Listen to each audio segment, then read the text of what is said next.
So, hi Andrew, how you doing? So, I'm Don Montesrine, community organizer for the Mount Haven Community Partnership. Andrew, can you please introduce yourself?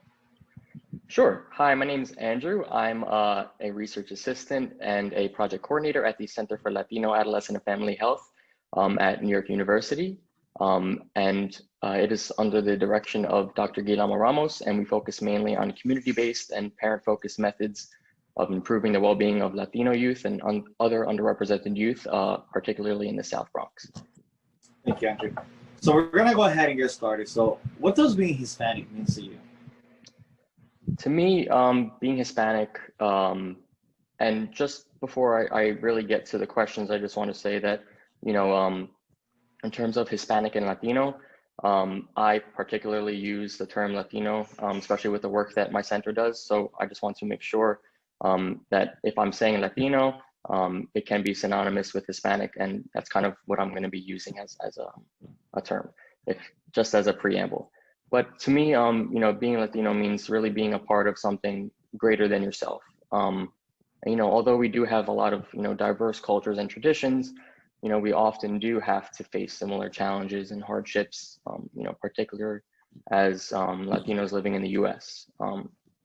And in my work at the center, our main focus is not only to really identify, common challenges facing the Latino or Hispanic community as a whole, but really to address these challenges in ways that also acknowledge, the diverse culture and really, the differences between Latinos and Hispanics in the U.S. One thing I really appreciate is being able to be a part of my center's community engagement process, where, we reach out to different Latino families in the South Bronx and allow them to kind of mobilize and work together to benefit the Latino community as a whole. No, that's great. Yeah, especially like you said, there are so many differences amongst us. Like, we all look different. We all sound different. Exactly. And sometimes they try to put us in one bucket, trying to make us all seem like one, but we're not. We're both Hispanic, but we both obviously look very different. But yeah. But I guess it's only over here, because when you go to South America or Central America, no one ever says I'm Hispanic. People will be like, oh, I'm Puerto Rican. Oh, I'm Colombian. No one really ever says I'm Hispanic or anything else. So it's just interesting, it happens over here. So definitely, what are some of the aspects of being Hispanic that bring pride to you? Yeah, I think this is actually, a great question, and that kind of goes back to what we were saying before. Oftentimes when we speak about Latinos or Hispanics, we often focus on the challenges and issues among the Hispanic community, and there's really often a lack of attention given to what we feel good about being Hispanic and what makes us feel proud about being Hispanic or Latino. And for me, I'm really proud of our rich and significant history in the U.S. Because contrary to popular belief, Latinos are not new in the U.S. We've had a long and influential role in shaping U.S. culture, economics, entertainment, art, and and so on. And on the other side of that, I'm also really proud of our continued role in shaping the future of the U.S. Latinos are nearly 20% of the U.S. population, around 60 million people, and one of the fastest growing populations. And we're really having an increasingly important role in the U.S. economy and in politics. And so it really kind of increases the responsibility that we have to support the well-being of Latinos in the U.S., because that really ends up supporting the well-being of the U.S. as a whole, because we're such a significant part of it. And in New York City, this is kind of even more evident, because around 1 in 3 people in New York City are Latino. And so at my center, our mission is to really focus on the well-being of Latinos in the Bronx, which is the borough with the largest Latino population. But, as a whole, that ends up, improving the well-being of New York City in general, because we're such a significant part. No, we are. Absolutely, we are. Do you have any role models growing up? Any Hispanic role models? Yeah. I think right now, one of my biggest Hispanic role models is Justice Sonia Sotomayor, who's, the first Hispanic and Latino member of the Supreme Court. And she was born in the Bronx, New York City, and, she's Puerto Rican like me.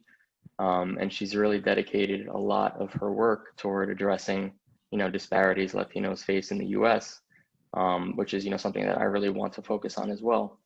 But another, role model that I'm looking up to right now, and that I think a lot of people seem to overlook in general, is Richie Torres, who's a young Puerto Rican man from the Bronx.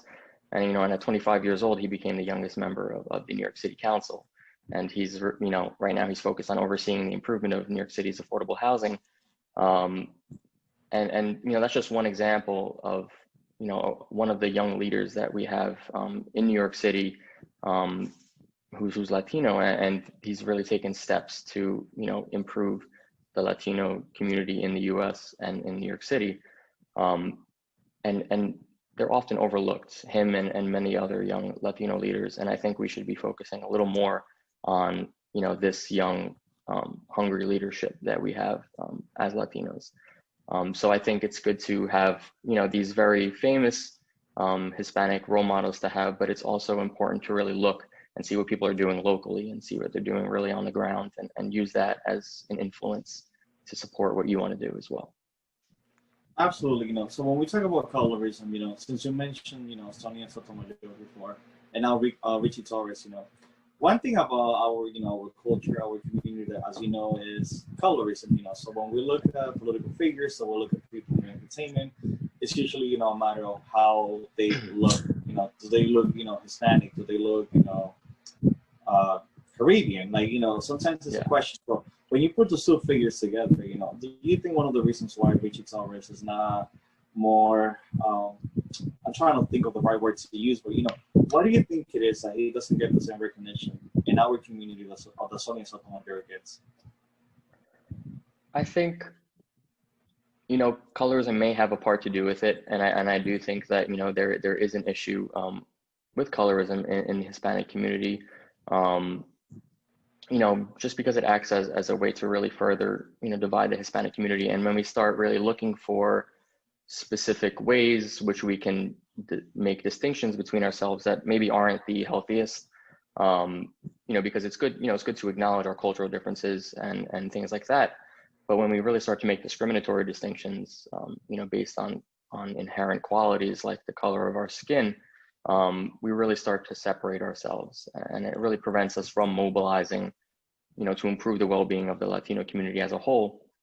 And I think, that may also lend to, certain Latino figures really being overlooked and being kind of neglected in the spotlight. So I think that may have a part to do with it. But I think in general, colorism does have a significant way of, holding us back and preventing us from, uniting to really work towards the benefit of the Latino community as a whole. Absolutely, and one of the reasons why we're talking about colorism that we have to consider for a moment is just like our experience over here in this country. It's very different based on the way we look, because every Hispanic person comes from a different country. We all look different. Our experience over here is completely different. Like back in our countries, we were already discriminated against one another because of the way we look. Then we come over here, and based on our appearance, the way that we look, that's how people perceive us. And I'm not 100% sure when it comes to the African American population, but as you know, with Hispanics, and I'm not speaking for myself, but I'm just generalizing. But usually, they do not want to be attached to being African. They prefer to be attached to being white. So when it comes to the Hispanic Latino community, that's how we judge. So obviously your experience was very different from my experience. Right. But obviously the experience from someone who doesn't look like you or me, or looks lighter or darker, it's actually completely different. That's why, I think it's important, for us to have these conversations, because like you said, instead of looking at our differences, I think if we were to come together and celebrate the things that we have accomplished, like we have so many politicians, in the Bronx are of Hispanic, background. You have Diana Ayala, you got Ruben Junior Diaz, who's the borough president of the Bronx. Like, there are so many people within our community that are doing great things, but I think oftentimes we focus on the negative things, or we focus on what makes it different. and that's Right. not a problem.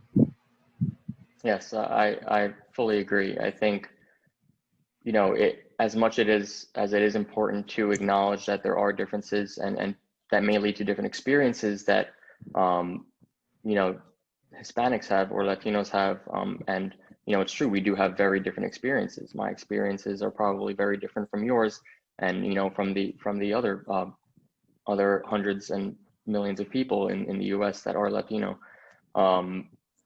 So I think it's important to acknowledge that, but I also think it is important to understand that, you know, despite those differences, we also do have the same goals and the same challenges that we all also may face. So it's really having that balance between, you know, attending to those specific experiences, negative experiences that some Latinos may have based on traits that may differentiate themselves from other Latinos, like, you know, darker skin color or other things like that, and that can contribute to their experience in the US. But there's also the overarching goals and achievements and you know, challenges that we have to work together to address as Latinos in the US. You know, even though we are completely different, you know, from one another, the one thing that we all share is our love for food and music. You know, that's when we stop, I guess, fighting and hating one another, because when it comes to embracing our culture, our music, and our food, and, you know, all of those things, you know, when those things come together, that's when we are able to see, you know, why we could make things work, because you know, it unites us. You know, when you look at, like, you can walk into a Mexican restaurant, although you're not from Mexico, although you probably never had Mexican food, but the moment you see the menu, you see something you like, right away you're like, oh, I want to try this. Well, you know, it's like we're very adventurous. So, what would you say are your top 5 Latino dishes? My top I know that's a hard 5. one. Ooh, 5 is a lot. And that's the thing. You know, as someone who's Puerto Rican, you know, maybe someone would expect me to name like all Puerto Rican dishes and something like that. But, you know, I think it's really, you know, my taste specifically goes all, you know, throughout Latin America. So I think, man, I mean, arroz con frijoles y maduros. Like, maduros is probably like one of the one of the foods that I can just eat continually, and I just never get tired of it. And then pernil probably is one of, I think, my top, in my second favorite. Third would probably just be, you know, any type of street cart taco, especially like, I know in Queens, in Jackson Heights, Queens, they have like taco carts that line like right under the train. Oh yeah, and that's like, it's like you can try anyone, and they all have their own unique style, but they're all so good. So that's probably my third, and my fourth would have to be. Oh man, this is really tough.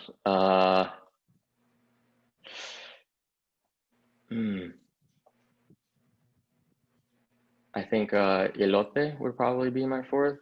That's something that I always try and have at least, like, you know, once a month. I just want to go out and get some elote. And then fifth, man, this is the hardest question that you asked. Probably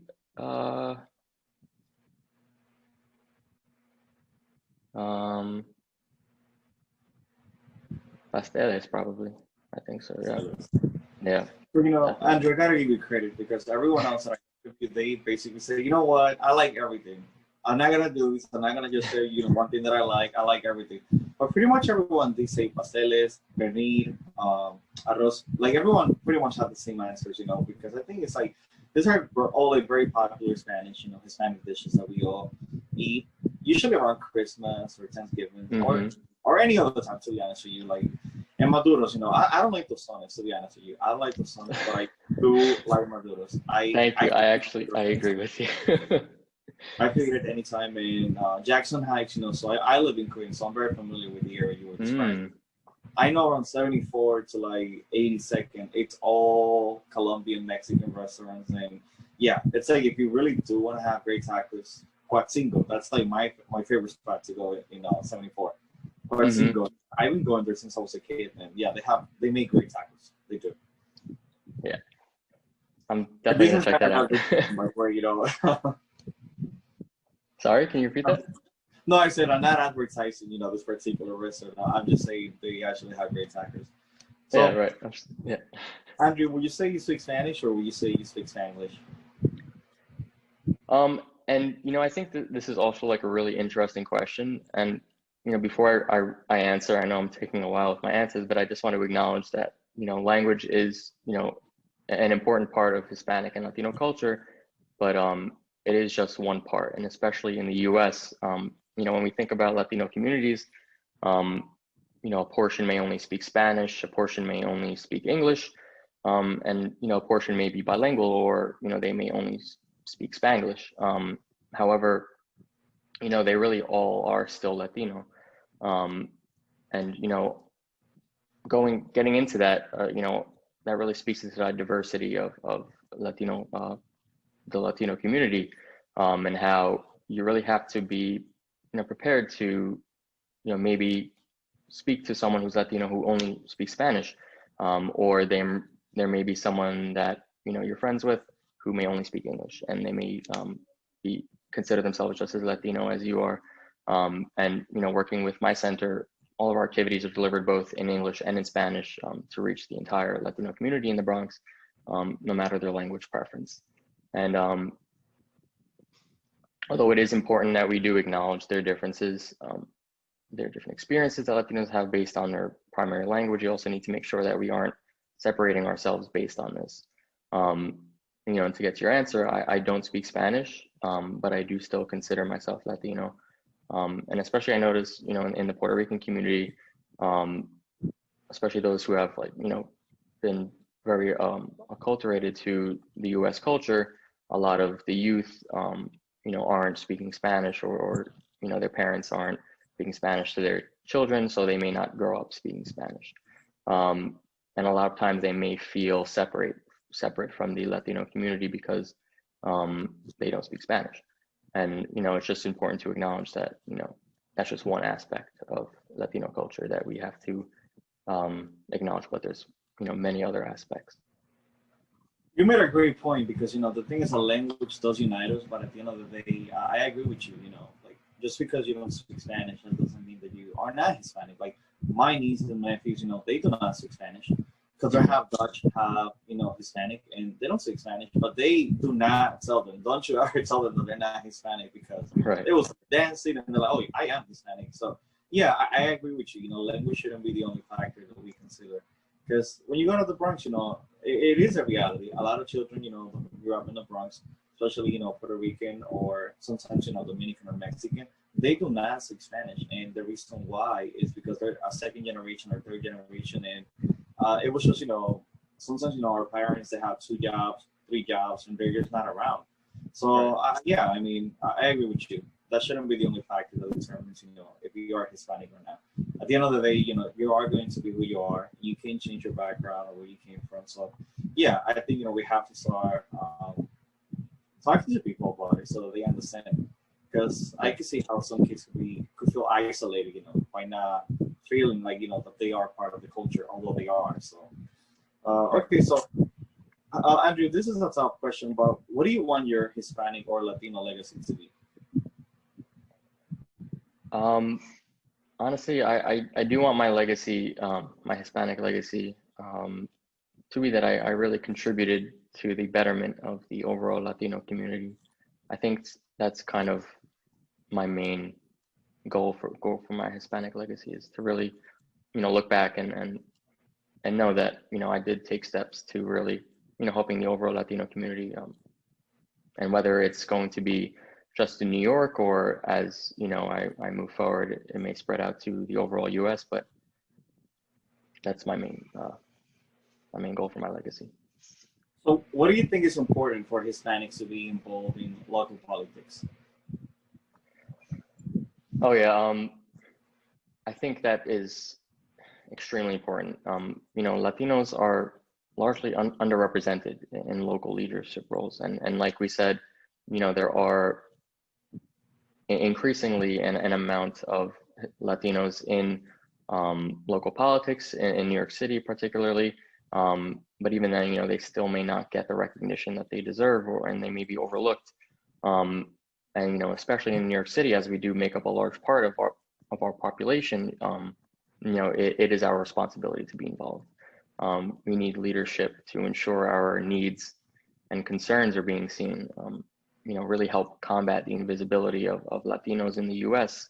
And one of the goals of our center, particularly with our Safer Haven project, which works with community members and youth and families to, give them resources and services for underage drinking and substance use prevention, is to assemble community action teams to engage with key stakeholders in the area and leaders and really make their voices heard, because that's one thing that it is an issue, is that our voices aren't being heard, and that's kind of our center's goal. Thank you. So with the upcoming presidential election, what would you say to the Hispanics, who haven't registered yet, or who are, probably considering not voting? What would you say to them? I would say that, as one of the largest minority populations in the U.S. and as a population that is growing fast, we have a responsibility to represent our needs and our voice as Latinos in the U.S. And so it is important to vote. We have a lot of people and a lot of influence, a lot of influential power, and it's important that we put that to good use. Absolutely. Well, Andrew, thank you so much for joining us today. I'm going to end the session by asking you, what's your favorite Spanish word? Like, what's the most, the one Spanish word that you use a lot? It could be anything. It could be anything. I guess it would be, that's tough.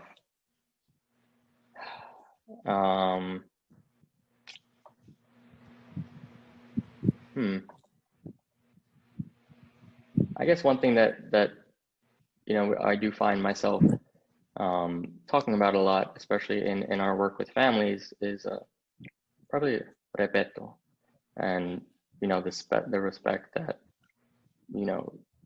that families often seek from their youth. And as a center that works with youth and families, that is one of the main things we talk to parents about, and how it's important that you do seek respeto from your children, but it's also important that you talk to them and communicate with them in a way that kind of facilitates that respect, and really just helps kind of create a nurturing environment for your youth, where they're going to make healthy decisions, where they're going to improve their well-being, and where as they grow up, they learn that it's important to have that respect, but also to kind of nurture an environment that really creates that respect.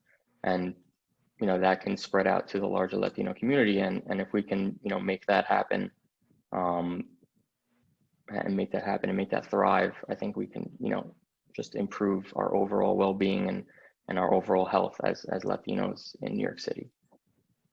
Absolutely. And I'll give you another one. You should start telling them oye, and hopefully they will start paying attention if they're not paying attention. I think that one always works. Or their parents might get the chancla, but I don't think in a classroom setting they would do it. But yeah, definitely not. We want to try and avoid that. We want to kind of help them understand that respect can be earned in more productive ways. Another chancla, yeah, for sure. Yeah, definitely. Well, Andrew, happy Latino Hispanic Heritage Month. Thank you for joining us today, and we look forward to continue working with you. So have a great day, Andrew. Thank you. All right. Thank you, Dan. You too. Take care.